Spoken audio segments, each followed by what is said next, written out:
ইস্তাহিল্লুনাল হারাম, মানুষ জেনাকে হালাল মনে করবে। জেনার প্রতিযোগিতা বাড়ছে না কমছে? বিবাহকে আমরা কঠিন বানিয়ে ফেলছি, আর পতিতালয়গুলা খুলে দিচ্ছি। আর বিয়ের করার জন্য যদি যায় 10 লক্ষ টাকা, 20 লক্ষ টাকা, 25 লক্ষ টাকা, 1 কোটি টাকা কাবিন ধরা হচ্ছে, যেটা ছেলের দেওয়া সম্ভব নয়।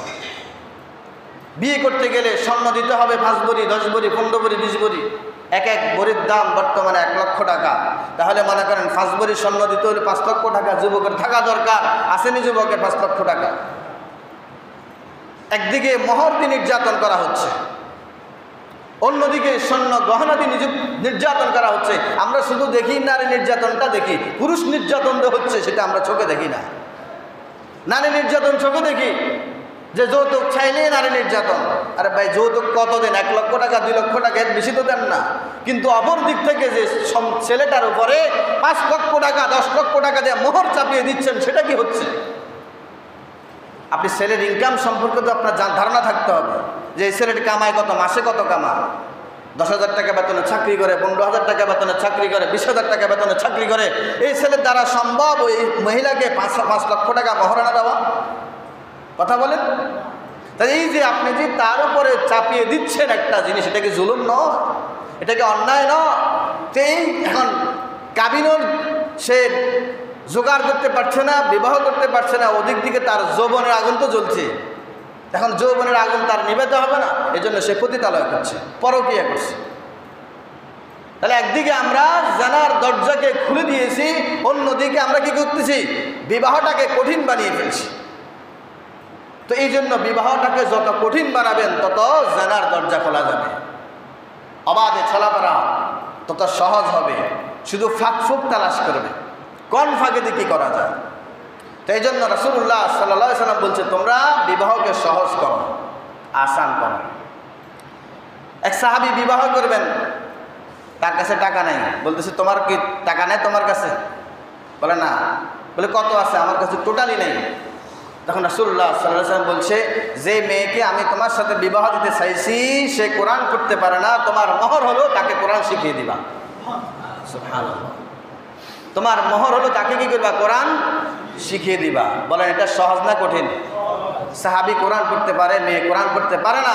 সাহাবীর মোহর হলো কোরআন শিখিয়ে দেওয়া মেয়েকে। তো মেয়েকে তো সে এমনিই কোরআন শিখাতে হবে যখন সে তার স্ত্রী হবে, ঠিক কিনা? তো এই যে বিবাহ সহজ হয়েছে না কঠিন হয়েছে? সহজ। যেই বিবাহের ভিতরে মোহর যত কম হবে, ওই বিয়ের ভিতরে তত রহমত বেশি হবে। সুবহানাল্লাহ কইবেন না একবার?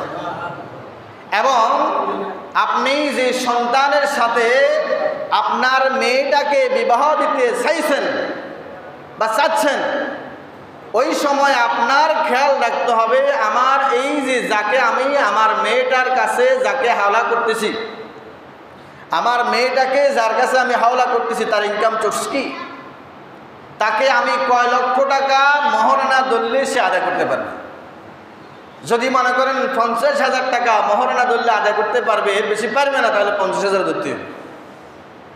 যদি মনে করেন 1 লক্ষ টাকা মহারণা ধরলে সে দিতে পারবে, পরিশোধ করতে পারবে, তাহলে দিতে হবে, তাহলে সে 1 লক্ষ টাকা ধরতে হবে।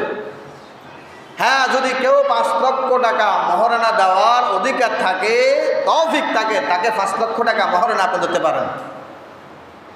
অর্থাৎ আয় বুঝিবা। কারণ মহারণা আমি আপনি মনে করছি একটা খেলার বোতল, দিলে দিলে না দিলে নেই। মহারণার দরকার কোন সময় হবে? যে সময় ছেলেটা মেয়েটাকে ডিভোর্স দিব।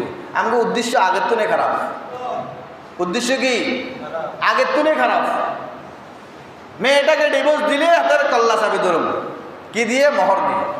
20 লক্ষ টাকা মোহর। এখন মনে করেন স্বামী স্ত্রীর ভিতরে যদি মিল আর মহাব্বত না থাকে, আপনি 1 কোটি টাকা মহারণা ধরলেও সে সংসার টিকবে না। আর যদি মিল মহাব্বত থাকে, সেখানে আপনি মহারণা না ধরলেও সেখানে সংসার টিকবে।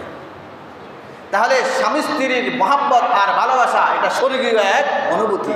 এই স্বর্গীয় অনুভূতির ভিতরে যদি আপনি অন্য কোনো উদ্দেশ্য যদি আপনি এখানে প্রয়োগ করেন, সে বিবাহ টিকবে না, ওখানে শান্তি আসতে পারে না। এজন্য আমরা যখন বিবাহ যদি ছেলেকে বিবাহ করাই বা মেয়েকে বিয়ে দিই, উভয় দিক থেকে আমরা লক্ষ্য করব, যে ছেলের কাছে বিবাহ দিচ্ছি ওই ছেলেটা কত টাকা মোহর দেওয়ার উপযুক্ত। যেই পরিমাণ উপযুক্ত তাকে ওই পরিমাণ ধরতে হবে, কারণ এটা এই মোহরটা ছেলে স্ত্রীকে দেওয়া এটা ফরজ, এটা তাকে দিতেই হবে। যদি না দিয়ে ওই ছেলেটা মারা যায় আর মেয়ে যদি মাফ না করে, তাহলে যতদিন সে ওই মেয়ের সাথে একসাথে ছিল এটা জেনার হুকুমে যাবে। কিসের হুকুমে যাবে? জেনার হুকুমে। এখন বিয়ে করি আপনি যান, প্রথম দিন বাসর রাতে যাই, স্ত্রীর কাছে গেলে বলে আমি স্ত্রীর কাছে তখন বলবো যে আমার কাছে টাকা পয়সা নাই, এখন তোমার যে মোহরানা 5 লক্ষ টাকা দেওয়া হয়েছে এটা তো তোমার অধিকার, আমি তোমাকে দেয় না, কিন্তু আমার কাছে নাই। তখন স্ত্রী কব কি, আরে মোহরানা টোহরানা বাদ দেন, আমি আপনাকে মাফ করে দিচ্ছি। যদি মনে করেন হ্যাঁ বাস্তবে এরকম হয়, এই জন্য আমি বলতেছি যেই মহিলারা অথবা যে মেয়েটা বলবো যে আমার মোহরানা লাগবে না, আমি আপনাকে মাফ করে দিছি, তো ওই মহিলাটাকে অথবা ওই মেয়েটাকে বলবেন যে আমি একটা স্ট্যাম্প আনছি, স্ট্যাম্পের মধ্যে করে দাও যে আমি তোমার মোহরানা মাফ করে দিছি।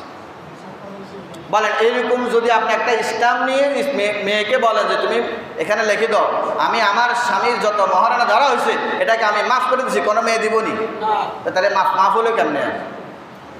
মুখে মুখে মাফ করলে মাফ হবো নি? মুখে মুখে যদি মাফ করলে মাফ হয়ে যেত, তাহলে ডিভোর্সের পরে কেন এই টাকাটা চায়?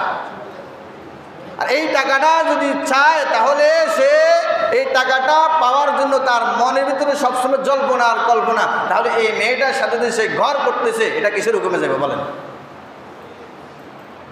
বলেন কথা বলেন। এজন্য রাসূল সাল্লাল্লাহু আলাইহি ওয়াসাল্লাম যে কথাটা বলছে যে জানার সয়লাভ হয়ে যাবে, তো জানার সয়লাভ তো আমরাই খুলে দিচ্ছি, যুবকদেরকে বিবাহ করার জন্য কঠিন বানিয়ে ফেলছি, মেয়েটাকে বিবাহ দেওয়ার জন্য দেখা যায় যৌতুকের প্রচলন চালু করে দিয়েছি। এই জন্য দেখা যায় এখন যুবকরা দেখা যায় বিবাহের জন্য আগ্রহ না, পতিতালয়ে যাওয়ার জন্য আগ্রহ, বিবাহের জন্য আগ্রহ না, পরকীয়া করার জন্য আগ্রহ, অপরের স্ত্রী নিয়ে ভাগার আগ্রহ।